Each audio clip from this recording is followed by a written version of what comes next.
Khambhalia police સ્ટેશનમાં એક હત્યાનો બનાવ બનેલો હતો, જે અંતર્ગત BNSની કલમ 103(1)54 તથા GP એક્ટ 135(1) અંતર્ગત માં ગુનો દાખલ કરવામાં આવ્યો હતો.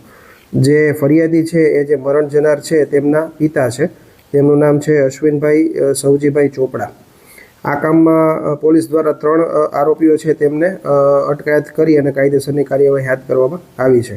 જે 3 આરોપીઓ છે એમાં કિરણબેન સવજીભાઈ ચોપડા, કાજલબેન સવજીભાઈ ચોપડા તથા રવજીભાઈ ભાણાભાઈ ચોપડા. આ બંને છે એ બહેનો છે અને રવજીભાઈ છે તે તેમના પિતા છે.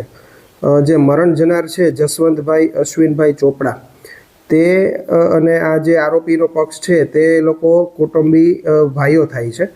ને હત્યાનો જે બનાવ છે તેમના અનુસંધાને પોલીસ દ્વારા આના રિમાન્ડ મેળવવામાં આવેલા છે અને આગળ હાલ તપાસ ચાલુ છે. હત્યાનું કારણ શું હતું?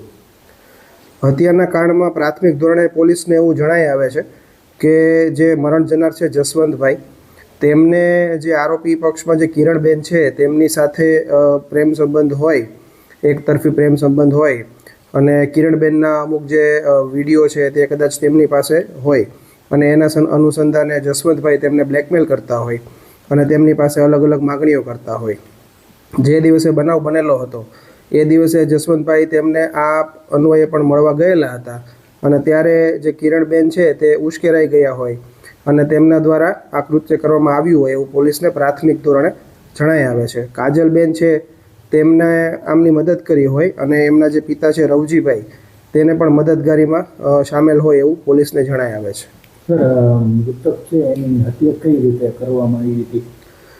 મૃતક જે જસવંતભાઈ છે તેમને પ્રાથમિક ધોરણે ગળા ટૂંપો દઈ અને તીક્ષ્ણ હથિયાર પોતાના એના માથામાં મારી અને મરણ ગયેલ હોય તેવું પોલીસને જણાઈ આવે છે. બાકીનો જે FSLનો જે રિપોર્ટ આવશે એમાં વધારે વિગતવાર માહિતી મેળવી શકીશું.